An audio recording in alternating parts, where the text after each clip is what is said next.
मैं रवीश कुमार। ईरान ने इसराइल पर हमला क्या किया कि एक झटके में ट्रंप की भाषा ही बदल गई।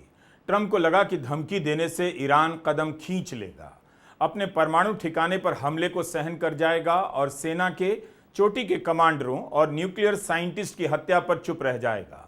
CNN ने रिपोर्ट किया है कि ईरान के हमले को देखते हुए इसराइल के प्रधानमंत्री नेतन्याहू और रक्षा मंत्री कात्ज बंकर में चले गए हैं।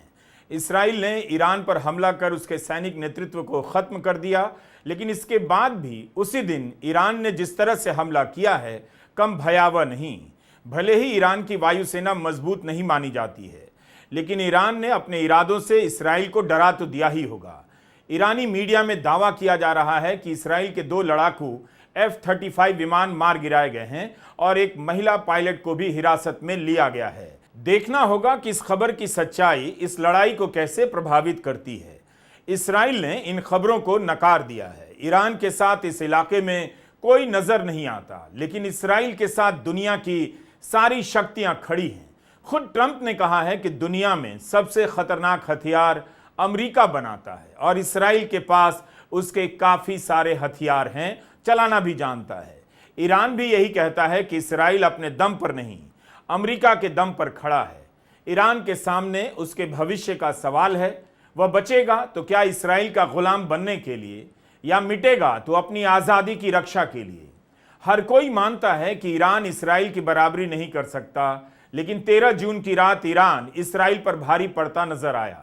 लेकिन अपने अस्तित्व के मिट जाने के खतरे के बीच ईरान ने जिस तरह से हमला किया है, इस युद्ध को वीडियो गेम समझकर देखने वालों को अपने हौसले से दहशत में उसने डाल दिया है। ईरान के इस्लामिक रेवोल्यूशनरी गार्ड कोर ने कहा है कि इसराइल के बर्बर शासन के हमले में कई वरिष्ठ सैन्य अधिकारियों, वैज्ञानिकों, नागरिकों और निहत्थे बच्चों की मौत हो गई। उस हमले के जवाब में हमने इसराइल के खिलाफ एक आक्रामक और सटीक जवाबी हमला किया है। ऑपरेशन ट्रू प्रॉमिस 3 के तहत दर्जनों ठिकानों पर हमले किए गए। इनमें सैन्य ठिकाने और एयरबेस भी शामिल हैं। इसराइल के हमले का नाम ऑपरेशन लायन रखा गया है। इन तस्वीरों की रनिंग कमेंट्री से आप जिंदगी की बसावट को मलबे में बदलते देख रहे होंगे, मिसाइलें आती हुई गिरती हुई देख रहे होंगे, लेकिन इन तस्वीरों में दुनिया के ग्लोबल नेताओं की दोहरी चाल को भी देखिए कि कैसे युद्ध को आत्मरक्षा का नाम देकर इसराइल 2 साल से हमला किए जा रहा है। ईरान ने इसराइल की रक्षा कवच को इस बार भी भेद दिया। इस पर बात हो सकती है कि क्या ईरान लंबे समय के लिए इसराइल पर हमला कर सकेगा, लेकिन अपने चोटी के कमांडरों की हत्या के बाद उसके पास इस युद्ध के अलावा क्या बचा था।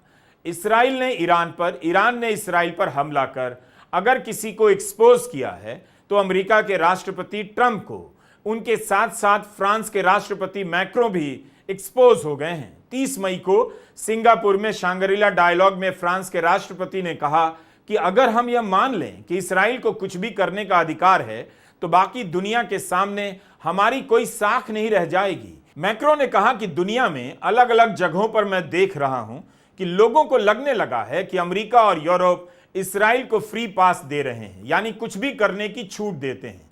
इस भाषण में मैक्रों ने 12 बार कहा कि पश्चिम को अपने दोहरेपन से बाहर आना चाहिए, लेकिन जैसे ही इसराइल ने ईरान पर हमला किया, मैक्रो अपनी यह बात भूल गए और इसराइल की आत्मरक्षा की बात करने लगे। अब बयान दे रहे हैं। फ्रांस ने ईरान के परमाणु कार्यक्रम की बार बार निंदा की है और इस दिशा में सारे कूटनीतिक कदम भी उठाए हैं। इस संदर्भ में फ्रांस इसराइल की आत्मरक्षा के अधिकार के साथ खड़ा है। इलाके में स्थिरता को खतरा ना पहुंचे, इसलिए मैं सभी पक्षों से संयम की अपील करता हूं और टकराव कम करने की बात करता हूं। हम मानते हैं कि युद्ध विराम होना चाहिए। एक फिलिस्तीनी स्टेट को स्वीकार्यता के लिए हमें बहुत मेहनत करनी होगी। अखबारों में इन्हीं ग्लोबल लीडर को हीरो की तरह दिखाया जाता है और आपके भीतर चाहत पैदा की जाती है कि आपके मोहल्ले का नेता भी इनकी तरह का ग्लोबल हो जाए। अब आइए राष्ट्रपति ट्रंप की बात करते हैं। अमेरिका ने पहले कहा, इसराइल ने एक तरफा फैसला किया, ईरान पर हमला कर दिया। फ्रांस ने 30 मई को कहा इसराइल को फ्री पास नहीं दे सकते, लेकिन जब इसराइल ने फ्री पास लेते हुए ईरान पर हमला किया तब फ्रांसी पलट गया। अमेरिका मुकरने का नाटक करने लगा। अब तो इस नाटक से भी पर्दा उठ गया है।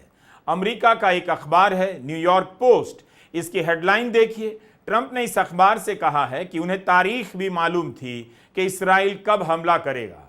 उन्होंने कहा है कि मुझे पता था कि अगर ईरान जल्द ही इस डील के लिए नहीं माना तो इसराइल हमला कर देगा। मुझे तारीख पता थी क्योंकि मुझे सब कुछ पता होता है। मैंने उन्हें 60 दिन दिए, आज 61वां दिन है। नेतन्याहू ने भी कहा कि अमेरिका को पहले ही हमले की जानकारी दे दी गई थी। तो क्या ट्रंप को पता था कि ईरान के जिन प्रतिनिधियों से अमेरिका डील की बात कर रहा है उनकी हत्या की जाने वाली है? जब तारीख का पता था तब सारा प्लान भी पता होगा। इस इंटरव्यू में ट्रंप ने दावा किया है कि उन्हें सब पता था। क्या ट्रंप को यह भी पता था कि इसराइल उनकी ही डील पर पानी फेरने वाला है और वे देखते रहेंगे? तब ट्रंप ने डील के नाम पर 5 दौर की बातचीत क्यों की? ट्रंप ने फिर क्यों अपने बयान में कहा कि डील में शामिल सारे कट्टरपंथी मार दिए गए हैं?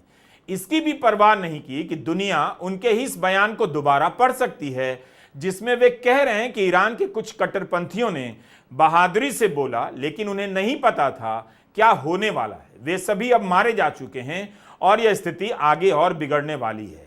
पहले ही बहुत सी मौतों और बहुत सी तबाही हो चुकी है, मगर अभी भी वक्त है कि इस नरसंहार को रोका जा सके। आने वाले हमले पहले ही प्लान किए जा चुके हैं और इससे भी ज्यादा खतरनाक होंगे। ट्रंप के बयान दोधारी तलवार की तरह हैं।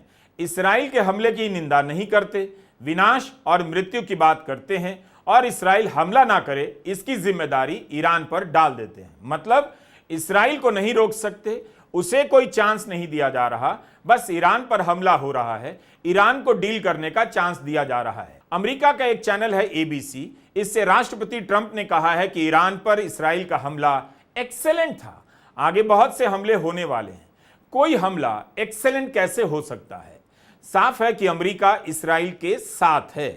वो इसराइल के हमले की निंदा नहीं कर रहा है, बल्कि हमले को एक्सेलेंट बता रहा है। भारत में लोग कह रहे हैं ट्रंप की बात इसराइल नहीं मान रहा, यूक्रेन नहीं मान रहा, रूस और यूक्रेन के बीच युद्ध जारी है, ईरान इसराइल के बीच जंग जारी है। भारत क्यों इतनी जल्दी फोन आते ही सीज फायर के लिए तैयार हो गया? ट्रंप ने तो 13 बार कह दिया है भारत और पाकिस्तान के बीच डील की धमकी देकर सीज फायर करवा दिया। प्रधानमंत्री मोदी बोल ही नहीं पाते। तो क्या ट्रंप का वो नंबर डिलीट हो गया है जिससे फोन कर उन्होंने भारत और पाकिस्तान के बीच सीज फायर करवा दिया? कम से कम उसी फोन से ईरान को भी डायल कर देते और इसराइल को भी मिला देते। प्रधानमंत्री मोदी की चुप्पी की वजह समझ नहीं आती। कांग्रेस हर दिन यह सवाल करती है और कोई जवाब नहीं आता। अपने शपथ ग्रहण समारोह में ट्रंप ने कहा था वे एक शांति प्रिय राष्ट्रपति के रूप में याद किए जाना चाहते हैं। इसी साल फरवरी में जब इसराइल के प्रधानमंत्री बेन्यामिन नेतन्याहू वॉशिंगटन आए तब ट्रंप ने कहा कि वे मुझे कभी भी शांति के लिए नोबेल पुरस्कार नहीं देंगे। क्या इसी के लिए ट्रंप को शांति का पुरस्कार दिया जाए? वैसे शांति पुरस्कार तो ओबामा को भी दिया गया, जिनके कार्यकाल में अमेरिका ने न जाने कितने देशों पर हमला किया। मांगने की भी क्या जरूरत है? मार्केट से एक मेडल ले आइए और उस पर नोबेल पुरस्कार लिख दीजिए, कौन विरोध करेगा? कम से कम भारत के प्रधानमंत्री मोदी तो इस पर एक शब्द नहीं बोलेंगे। हो सकता है बधाई भी दे दें। वैसे भी ट्रंप ने 40 करोड़ लेकर नागरिकता देने का एक गोल्ड कार्ड जारी किया है। इसी तरह का नोबेल शांति कार्ड भी जारी कर सकते हैं। They will never give me a Nobel Peace Prize. I deserve it, but they will never give it to me. White house के कम्युनिकेशन डायरेक्टर स्टीवन चेउंग ने ट्रंप को अल्टीमेट पीस प्रेसिडेंट कहा है। यही समझ आ रहा है कि अब के नेताओं ने उस भाषा में महारत हासिल कर ली है जिसमें युद्ध के बदले शांति, हत्या के बदले इंसानियत और तबाही के बदले विकास का इस्तेमाल होने लगा है। शांति पुरस्कार चाहिए, लेकिन ट्रंप इसराइल की निंदा तक नहीं कर पाते। इन सब की भाषा को आप ध्यान से सुना कीजिए। क्या यह खतरनाक नहीं लगता कि अमेरिका के राष्ट्रपति बयान बदल बदल कर इसराइल का बचाव ही कर रहे हैं? ईरान परमाणु डील के लिए तैयार था, फिर ट्रंप ने अपने बयान में क्यों कहा डील का विरोध करने वाले सारे कट्टरपंथी मारे गए? जिस टीम के साथ डील हो रही थी उसके मारे जाने की निंदा भी नहीं की ट्रंप ने। NBC अमेरिका का बड़ा न्यूज चैनल है। इस चैनल से ईरान के सुप्रीम लीडर खामेनेई के सलाहकार अली शमखानी ने 2 हफ्ता पहले कहा कि ईरान अमेरिका से डील चाहता है। यह भी कहा कि अमेरिका के साथ बेहतर रिश्ते बना सकते हैं। इस इंटरव्यू में शमखानी कह रहे हैं कि अगर ईरान से आर्थिक प्रतिबंध हटा दिए जाते हैं तो ईरान कभी परमाणु बम नहीं बनाएगा अपनी यूरेनियम स्टॉकपाइल कम कर देगा और सिर्फ नागरिकों के लिए इस्तेमाल किया जा सके उतने लेवल तक ही परमाणु यंत्र तैयार करेगा। यह भी कहा था कि अपने प्रोग्राम के निरीक्षण के लिए जांचकर्ताओं को आने देगा। जब एनबीसी ने उनसे पूछा कि अगर ये शर्तें आज मान ली गईं तो क्या ईरान आज ही डील पर दस्तखत कर देगा, इस पर शमखानी ने कहा था हां कर देगा। ईरान में परमाणु डील पर बयान देने के लिए बहुत कम लोग अधिकृत थे। अली शमखानी उनमें से एक थे। 13 जून के हमले में उनकी हत्या कर दी गई। ट्रंप ने न्यूयॉर्क पोस्ट से कहा, मुझे पता था अगर ईरान जल्दी डील के लिए राजी नहीं हुआ तो हमला होगा। छठे दौर की बहस से 2 दिन पहले हमला होता है। जो परमाणु संधि होने वाली थी या हो सकती थी उसमें ईरान के परमाणु प्रोग्राम को सीमित करने का प्रस्ताव था। ईरान अपनी तरफ से इस बात को लेकर सहमत नजर आने लगा था कि हम परमाणु हथियार नहीं बनाएंगे, मगर परमाणु शक्तियों का इस्तेमाल नागरिक सुविधाओं के लिए करेंगे। इसराइल ने हमला करके एक तरह से फिर से ईरान को बातचीत की मेज से पीछे धकेल दिया। लोग लिख रहे हैं कि इससे बेहतर ईरान को उत्तर कोरिया की तरह परमाणु बम बना लेना चाहिए था। इसराइल का हमला ईरान के लिए 40 साल का सबसे भयानक हमला था। 200 लड़ाकू विमानों ने 100 से अधिक ठिकानों पर हमले किए। ईरान के सैन्य अधिकारियों के अलावा आम नागरिकों की मौतें भी हुई हैं। कौन है जो यह दोहरा खेल खेल रहा है? फ्रांस के राष्ट्रपति मैक्रो ने कहा कि इसी दोहरेपन के कारण पश्चिम के देशों की साख नहीं रह जाएगी। दरअसल इन नेताओं को किसी भी साख की चिंता नहीं। एक तंत्र है हर देश में जिसका राज अब स्थायी हो चुका है। बदलेगा तो केवल नाम और चेहरा, या फिर अब वह भी नहीं बदलेगा। ट्रंप के बयानों से साफ है कि इसराइल ईरान पर हमला करे, हमला करने के पहले बताए ना बताए अमेरिका के लिए कोई मायने नहीं रखता। वह इसराइल के साथ ही रहेगा, मालूम हो या ना मालूम हो। इसराइल के पास इतने बड़े युद्ध में जाने की क्षमता कहां से आ रही है? हथियार कौन दे रहा है? इसका जवाब सारी दुनिया को मालूम है, लेकिन दुनिया को अब यह दिख रहा है कि उसकी हैसियत सोशल मीडिया पर पोस्ट लिखने भर की रह गई है। इसके बाद भी ईरान ने कुछ ही घंटों में इसराइल के हमले का जवाब दे दिया। ईरान ने कहा कि इसराइल का हमला एक्ट ऑफ वॉर है। 13 जून की देर रात ईरान ने करीब 100 बैलिस्टिक मिसाइल से हमला कर दिया और इसराइल के आयरन डोम ढांचे को भेद दिया। ईरान ने अपने जवाबी हमले में इसराइल के साथ वही किया जो इसराइल ने ईरान के साथ किया। ईरान ने तेल अवीव में जिस इमारत के पास हमला किया उसे अमेरिका के पेंटागन के बराबर माना जाता है, यानी यह इसराइल का सैन्य हेडक्वार्टर है। न्यूयॉर्क टाइम्स ने इस बात की पुष्टि की है कि ईरान के हमले ने इसराइल की सेना से जुड़े इस महत्वपूर्ण ठिकाने के पास हमला किया है। हमले में जो इमारत देखी जा सकती है वो तेल अवीव शहर की किरिया इलाके का मार्गनिट टावर है। यह इसराइल डिफेंस फोर्सेस के हेडक्वार्टर के काफी करीब है। इससे पता चलता है कि कम से कम एक ईरानी मिसाइल इसराइल की सेना के संवेदनशील ठिकाने के पास गिरी है। जेरूसलम में भी सायरन बजे, जिसका मतलब था रॉकेट से हमला होने वाला है। इसराइल ने पहले भी ईरान के सैन्य अधिकारियों, परमाणु वैज्ञानिकों, रणनीतिकारों और राजनेताओं पर हमले किए हैं, उनकी हत्याएं की हैं, मगर इस तरह से एक ही रात में इतने सारे महत्वपूर्ण लोगों की हत्या कभी नहीं हुई। 13 जून की शाम तक यही कहा जा रहा था। ईरान को इस हमले का जवाब देने में काफी समय लग सकता है, क्योंकि ईरान के सभी वरिष्ठ अधिकारी मारे जा चुके हैं, लेकिन ईरान ने तुरंत ही जवाब दे दिया। ईरान के सुप्रीम कमांडर अयातुल्लाह खामेनेई ने कहा है कि ईरान की सेना पूरी ताकत से लड़ेगी और इसराइल को घुटने पर ला देगी। ईरान की जनता को आश्वासन दिया है कि इस मामले में कोई चूक नहीं होगी। इसराइल को उसके अपराध की सजा दी जाएगी।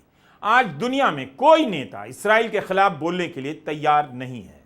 सऊदी अरब ने ईरान पर हमले की निंदा की है। निंदा तो कतर ने भी की है, लेकिन सबको पता है सऊदी अरब का इसराइल और ईरान को लेकर क्या स्टैंड है। ट्रंप ने सऊदी प्रिंस मोहम्मद बिन सलमान से फोन पर बात की और दोनों नेताओं ने संयम की बात की, टकराव कम करने की बात की है। कूटनीतिक रास्ते से विवादों को सुलझाने पर जोर दिया गया है।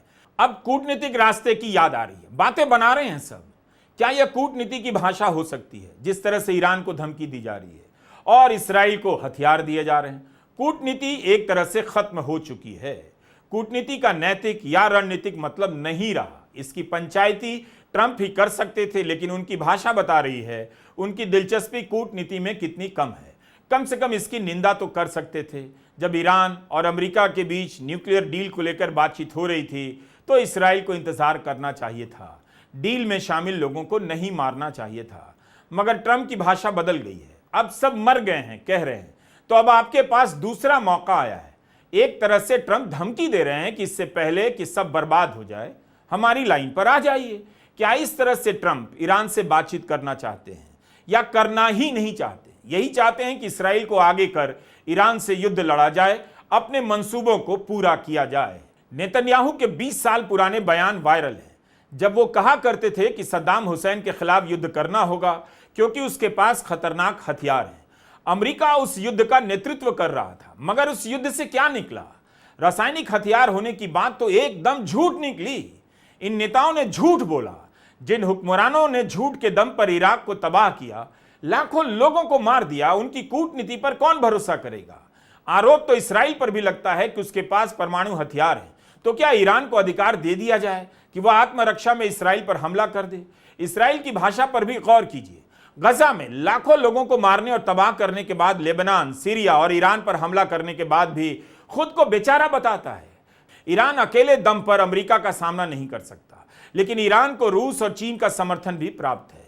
चीन ने इसराइल के हमले की निंदा की है, पुतिन ने ईरान के राष्ट्रपति से फोन पर बात की है और इसराइल के हमले की निंदा की है। भारत और पाकिस्तान के बीच ऑपरेशन सिंदूर के दौरान कितनी जल्दी खबरें आ गई कि तुर्की ने पाकिस्तान को ड्रोन दिया, चीन ने पाकिस्तान को अपना फाइटर विमान J-10 दिया।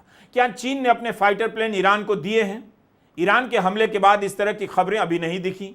हो सकता है हमारी नजर ना पड़ी हो, लेकिन अगर चीन साथ है तो रक्षा जानकार क्यों नहीं बता रहे कि 13 जून की रात ईरान ने जो मिसाइलें दागी हैं उसे ईरान ने विकसित किया है या चीन ने भेजा है? ईरान ने खुद दशकों तक अपनी सैन्य शक्तियों पर काम किया, मगर इस बार क्यों चूक गया, उस पर भी न्यूयॉर्क टाइम्स में एक विश्लेषण छपा है। न्यूयॉर्क टाइम्स की पत्रकार फरनाज फासिही ने एक रिपोर्ट लिखी है। इसमें बताया है कि ईरान के वरिष्ठ अधिकारी और नेता एक हफ्ते से भी ज्यादा समय से तैयारी कर रहे थे कि अगर अमेरिका के साथ परमाणु बातचीत फेल हो गई तो इसराइल हमला करेगा, मगर उन्हें उम्मीद नहीं थी कि बातचीत के छठे दौर से पहले ही इसराइल हमला कर देगा। सूत्रों ने न्यूयॉर्क टाइम्स को बताया कि ईरान के सुरक्षा विभाग ने ऐसी खबरों को इसराइल का प्रोपेगेंडा मानकर खारिज कर दिया कि परमाणु डील के लिए दबाव बनाने के इरादे से ईरान पर हमला किया जा सकता है। इसी लापरवाही के कारण जो सुरक्षा इंतजाम किए गए थे उन्हें नजरअंदाज कर दिया गया। सेना के वरिष्ठ अधिकारी सुरक्षित ठिकानों पर नहीं थे, अपने घरों में थे। वायुसेना के अध्यक्ष और उनके सीनियर स्टाफ ने एक जगह इकट्ठा ना होने के सुरक्षा नोटिस को दरकिनार करते हुए तेहरान में एक सैन्य बेस पर मीटिंग की और इसराइल के हमले में मारे गए।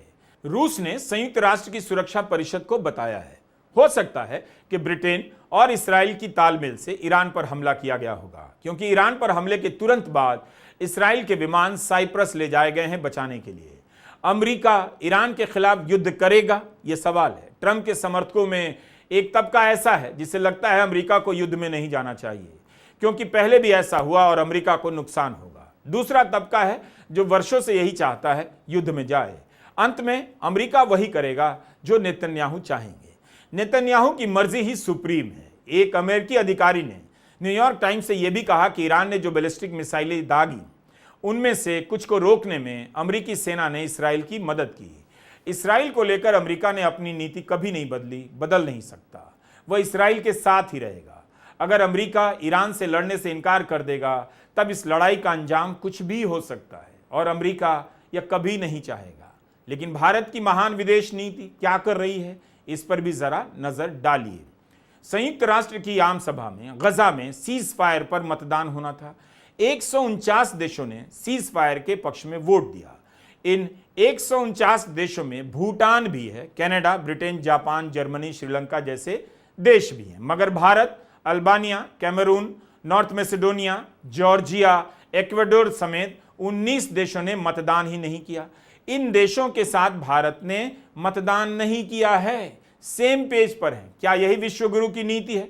अमेरिका और इसराइल समेत 12 देशों ने सीज फायर के विरोध में वोट दिया।